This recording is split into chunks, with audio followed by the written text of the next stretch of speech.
ইরানি সেনাবাহিনীর মুখপাত্র brigadier general Mohammad আকরাম মিয়া সতর্ক করে বলেছেন, ইরানের ভূখণ্ডে হামলা এবং সমঝোতা স্মারক লঙ্ঘন অব্যাহত রাখলে যুক্তরাষ্ট্রকে সাময়িকভাবে অপ্রত্যাশিত চমকের মুখোমুখি হতে হবে।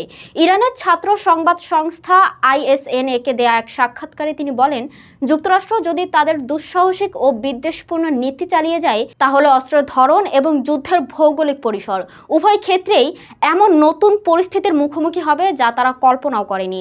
আকরাম মিয়ার দাবি, যুক্তরাষ্ট্র যেসব অঞ্চলে সামরিক আধিপত্যের দাবি করে সেসব এলাকাতেও তারা পরিস্থিতির পূর্ণ নিয়ন্ত্রণ বজায় রাখতে পারছে না।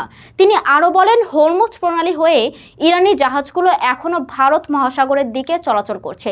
পাশাপাশি তিনি সতর্ক করে জানান, যুক্তরাষ্ট্র বা তাদের মিত্রদের যে কোনো হুমকির জবাবে তেহরান তাৎক্ষণিক ও কঠোর প্রতিক্রিয়া জানাবে।